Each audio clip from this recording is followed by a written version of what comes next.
ay inyong matutunghayan, ang horror action drama mystery thriller movie na may pamagat na The Wrong Turn Reboot.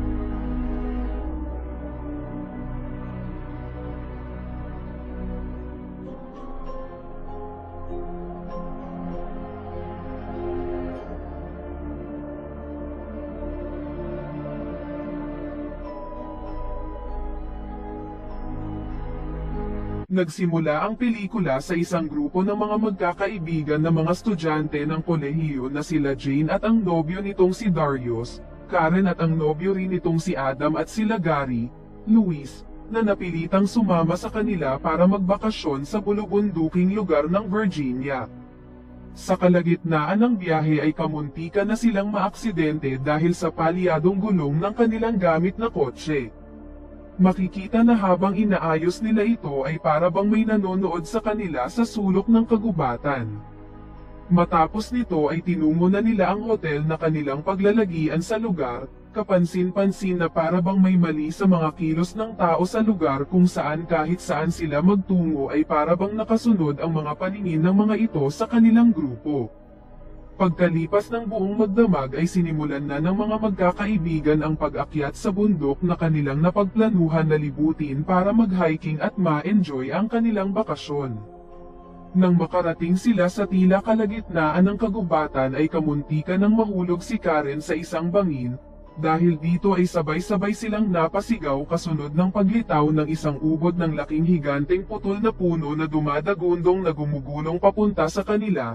Nagsimula silang magtakbuhan kung saan dahil sa sobrang takot at pagmamadali ay hindi nila nakontrol ang kanilang mga kilos mula sa pababang bahagi ng lugar kaya sabay-sabay silang nagsitilampunan at nagtalsikan kung saan-saan.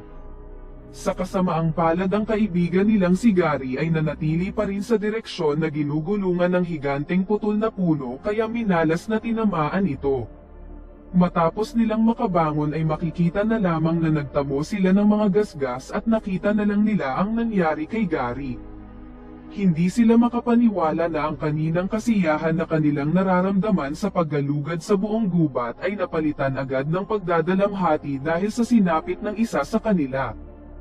Habang nag-iiyakan sila dahil sa hindi inaasahang pangyayari ay makikita sa hindi kalayuan sa isang sulok ang isang misteryosong individual na palihim silang pinapanood habang nagtatalo-talo at nag-aaway-away sila dahil sa pagsusumbatan na sana ay hindi na lang sa bundok na ito na piling gugulin ang kanilang bakasyon. Dahil hindi nila maisasama paalis si Gary ay wala silang napagpilian kung hindi iwan itong nakaipit sa nasabing malaking puno at napagdesisyonan nilang balikan na lang ito kapag nakahingi na sila ng tulong sa mga otoridad. Ngunit tila ang planong ito ay hindi ganon kadali na magagawa agad dahil sa hindi inaasahan ay hindi nila mahanap ang daan pabalik sa bayan at inabot na sila ng gabi para lang mahanap ang daan paalis sa nasabing gubat. Makalipas ang buong magdamag nilang pagpapalipas ng bagyo sa lugar ay nagising na lang sila na ang pinagtulugan pala nila ay isang lumang sementeryo at kanilang napansin na nawawala na si Karen. Hindi na napigilan ni Adam ang sobrang pangangamba sa nawawala niyang nobye kaya nagmadali itong naghanap sa buong paligid. Dahil sa pagmamadali ay nakatapak ito ng isang kakaibang patibong kung saan agad siyang binatak nito pakaladkad pababa sa isang malaking butas sa ilalim ng hukay. Huli na nang mapagtanto nila na napapalibutan na pala sila ng mga hindi maipaliwanag na mga nilalang na may kakaibang anyong panlabas na silang may gawa ng mga kakaibang patibong mula pa kahapon. Dahil sa takot ay napatakbo na lang kaagad sila Jane para mailigtas ang kanilang mga sarili. Hindi nagtagal ay nakahanap sila sa gitna ng gubat ng isang lumang sira-sirang bahay na may mga lumang mga gamit at mga bag na pang-hiking na para bang gamit ito ng mga naunang minalas na naligaw sa gubat. Sa ilang sandali ay nasurpresa sila ng masaksihan na dala-dala na ng mga nilalang na may kakaibang anyo ang kaibigan nilang si Adam na binatak kanina ng kadena. Sa pangunguna ni Darius ay mabilis na sinugod nila ang dalawang individual na may bitbit sa kaibigan nila para pigilan ang mga ito. Sa hindi inaasahan ay nagsalita ang mga ito sa kakaibang lingwahe na hindi nila maintindihan. Dahil sa galit ni Adam nang makabangon ito ay sinimulan nitong umatake ng walang tigil sa isang misteryosong individual hanggang magkadurog-durog ito. Nang maglabasan na ang mas maraming bilang ng mga misteryosong mga individual ay nagsimula na muli silang tumakbo.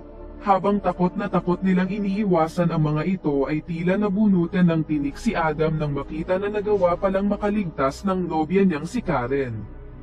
Subalit hindi rin nagtagal dahil sa kanilang pagtakbo ay hindi nila napagtuunan ng pansin ang mga iba pang patibong na nakalagay sa buong paligid. Nahulog si Karen sa isang hukay na puno ng matatalas na kahoy na naging dahilan para tuluyang mawalan ng pag-asa ang nobyo niyang ito na magagawa pa niyang makaligtas. Iniwan siya nito kasunod ng pagdating ng isa sa mga misteryosong individual na hindi na pinatagal pa ang kanyang paghihirap. Nahulog din sa patibong ang nang iwan niyang nobyo kung saan wala itong nagawa ng tuluyan itong binatap ng iba pang kasamahan ng mga humahabol sa kanila.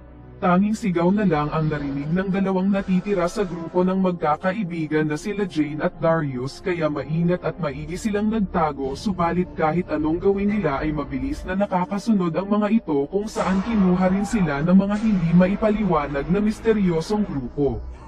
Makalipas ang ilang oras ay nagising na lang si Jane na nakakulong na sa isang malalim na hukay sa lupa kung saan nagsisigaw na lang siya ng tulong hanggang sa binuksan ng mga kumuha sa kanila ang tarangkahan para ilabas siya ng mga ito sa ibabaw. Nang makaahon ay nakita niya na lang na nakatali na rin ang iba pa niyang mga kaibigan at napapalibutan sila ng kakaibang grupo ng mga tao na ito. Matapos takpan ang kanilang mga paningin ay pinaglakad sila ng mga ito hanggang sa makarating sila sa liblib na dako ng kagubatan sa isang kakaibang tribo ng mga cannibal na mapapansin na talagang sinauna pa rin ang kanilang mga kilos at pamumuhay. Pinaluhod sila ng mga ito sa harap ng tumatayong pinuno ng tribo na tinatawag nilang Bino. Tinapos din nila agad si Adam dahil sa ginawa nito sa isa nilang kasamahan kanina. Wala na silang nagawa pa kahit gustuhin nilang lumaban at iligtas ang kaibigan. Matapos nito ay dinala naman silang tatlong natitira sa bungad ng madilim na kuweba kung saan matapos tanggalan ng paningin ay ikukulong naman agad sila sa loob ng nasabing kuweba para maging pandagdag sa imbakan ng pagkain.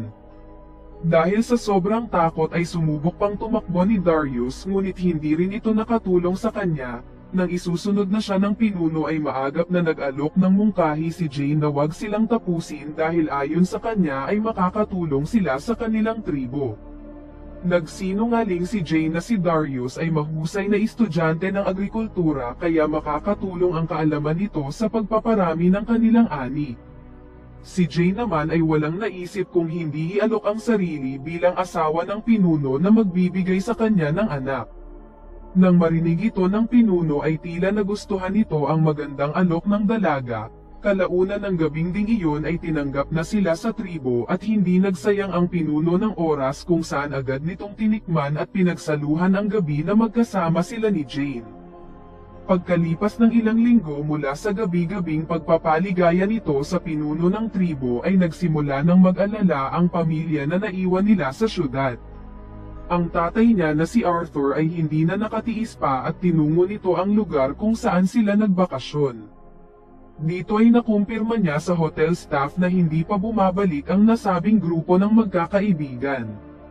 Dahil dito ay mabilis na nagplano si Arthur na suyurin ang buong gubat subalit ang grupo ng mga matatandang gang na ito ay hindi siya pinayagan sa gusto niya dahil lumalabas na takot ang mga ito sa nasabing tribo ng mga halimaw kaya ayaw nila na magambala ang kanilang lugar. Pinagtulungan pa nila si Arthur subalit sa kabila nito ay determinado pa rin ang ama na ito na mailigtas ang anak na nasa kamay ng tribo kahit ano pa ang mangyari. Umupa siya ng dalawang mga mangangaso sa katabing bayan na hindi naniniwala sa mga nasabing halimaw na tribo. Subalit ilang minuto pa lang nang makarating sila sa bandang gitna ng nasabing gubat ay hindi inasahan ni Arthur na mauubos agad ang dalawa niyang kasama sa pamamagitan pa lamang ng mga patibong na ikinalat ng nasabing tribo sa gitna ng kagubatan. Sa kabila ng lahat ng ito ay hindi pa rin sumuko ang tulad niyang ama na sobrang gustong mahanap ang nawawala niyang pinakamamahal na anak. Inabot na siya ng dilim sa paggalugad sa buong gubat. Hindi man niya nahanap ang lugar kung nasaan ang anak ay nakita naman siya ng ilang miyembro ng nasabing tribo kaya tinangay siya ng mga ito patungo sa kanilang lugar kung saan hindi siya makapaniwala na totoo nga ang kwento patungkol sa tribo na kumakain ng mga naliligaw sa gubat. Sinubukan niyang takutin ang mga ito subalit wala silang reaksyon. Sa ilang sandali ay dumating na si Jane na para bang wala itong pakialam sa kanyang ama kahit ikinulong ito. Lumalabas na nagpapanggap lang pala siya na hindi siya nito kakilala para makakuha siya ng pagkakataon na mapakawalan ito habang mahimbing na umiidlip na ang mga tao. Sa pagkakataon na ito ay inaya niya si Darius na sumama na sa kanila paalis subalit tumanggi ito dahil ayon sa kanya ay mas payapa ang buhay sa nasabing tribo. Hindi na ito pinilit pa nila Jane at matapos tapusin ang ilang bantay ay ginamit nila ang nasabing kuweba na puno ng mga taong nakahandang gawing pagkain ng tribo. Nagawa nilang makalagpas ng walang problema subalit nang dumating na sila sa pangalawang lagusan paalis ay inatake na sila ng mga miyembro ng halimaw na tribo na handang pigilan sila. Nakipaglaban silang mag-ama sa mga ito hanggang sa matagumpay nilang nailigpit ng mabilisan ang iilan sa mga miyembro. Sinimulan na nilang tumakbo at hindi nagtagal ay nakasalubong naman nila ang armadong grupo ng mga gangster sa bayan na pilit na pumipigil kay Arthur na magtungo sa gubat. Inakala nila Jane na kaaway rin nila ang nasabing grupo ngunit nang tinamaan siya sa kanyang binti ng atake na nagmula sa taga-tribo ay bigla na lang silang tinulungan ng mga ito sa pakikipaglaban. Matapos nilang maitaboy ang mga ito gamit ang kanilang armas ay sinulog din nila ang paligid na dinadaanan paalis para hindi sila masundan. Lumalabas na kinuha rin pala ng mga ito dati ang anak ng matandang gangster kaya galit na galit ito sa mga nagpupunta sa nasabing gubat. Lumipas ang ilang araw at tila para bang nasa maayos ng sitwasyon ang lahat, nakabalik na si Jane sa normal na pamumuhay at handa na sana nitong kalimutan ang mga nangyari subalit nang umuwi siya galing sa grocery store ay hindi siya makapaniwala na nasa loob na ng bahay ang pinuno ng mga halimaw na tribo kung saan walang kaalam-alam ang pamilya niya sa individual na kanilang pinapasok. Lumalabas na nagdadalang tao si Jane at ang ama ay walang iba kung hindi ang malupit na pinuno ng mga malahalimaw na tao kung saan gusto siyang sunduin pabalik sa tribo. Mabilis niya itong inatake ng walang alinlangan kung saan naging maaksyon ang mga sumunod na tagpo subalit kapalit nito ay nagawang tapusin ng pinuno ang ina niya at kanyang mga kapatid. Ngunit isa lang pala itong imahinasyon ni Jane sa mga pwedeng mangyari kaya wala siyang nagawa kung hindi sumama sa nasabing leader pabalik ng tribo para wala ng gulong mangyari. Kasama ang iilang miyembro ay sumakay sila sa ninakaw nilang van. Inakala ng grupo na nagtagumpay na sila subalit sa pagtatapos ay makikita na biglang huminto ang sasakyan at makikita na lamang din nagigil na inubos ni Jane ang lahat ng miyembro na nasa loob kasama ang pinuno kasunod ng paglakad nila pabalik sa bahay ng kanyang pamilya.